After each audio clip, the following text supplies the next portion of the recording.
Welcome back to Naming 90s Minute. Every week we look back at a culturally relevant show, movie, or piece of pop culture that probably helps stoke the algorithm.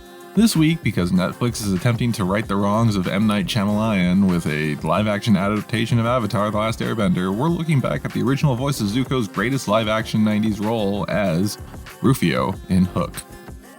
Hook is a 1991 fantasy adventure film directed by the E.T. guy, starring Patch Adams, the guy who gets seduced by Mrs. Robinson in The Graduate, Pretty Woman, Mario, the mom from the OC, the lead singer of Genesis, and Dame Professor McGonagall from the Harry Potter franchise. The story starts with San Francisco corporate lawyer Good Morning Vietnam as a workaholic father who is straining his relationship with the rest of his family, who he loves, but also he loves work. After breaking a promise to be at his son's baseball game, he flies with the family to visit his wife's grandmother, Wendy Darling, in London town. I'd just like to point out here, for those who aren't up on Peter Pan lore, Wendy Darling is the name of the young girl Peter whisks away to Neverland in the classic stories, and spoilers, clearly Peter wiped up her granddaughter and had babies with her. After returning from a charity dinner, he and his wife find his grandmother-in-law's house ransacked and his children kidnapped with a ransom note signed by a Captain James Hook. The birdcage tries to involve the authorities, who are no help, and Wendy is like, "You're Peter Pan, you have to go save your children in Neverland," and he's like, "Are you crazy, you senile gilf?" Later, fairy Aaron Brockovich blows into the nursery and abducts him and takes him back to Neverland.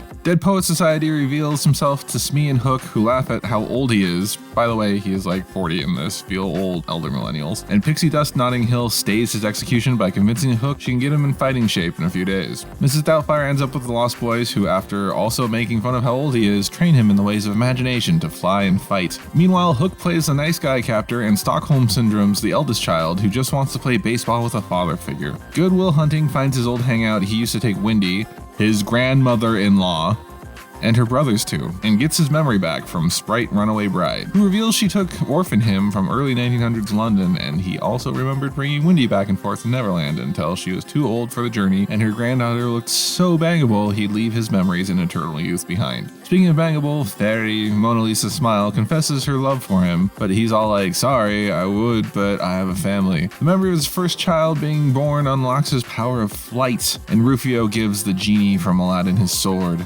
Jumanji and the Lost Boys fight Hook and the pirates and win, but not before Hook fatally stabs Rufio, who on his deathbed tells Flubber that he wished he had a dad like him. His actual son is like, "Whoa, maybe I should appreciate my father more," and then Hook gets eaten by a taxidermied crocodile that had previously eaten him. Everyone returns home to the real world, and Death by Smoochie gears up for the real adventure, living life. And that's Hook, in a Namely 90s Minute. More or less. Join us again next Tuesday for another Namely 90s Minute.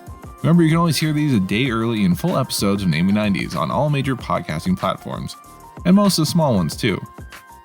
Please subscribe and do all the other YouTube things, bell ringing, share, like, subscribes, that sort of stuff, and we'll catch you next time.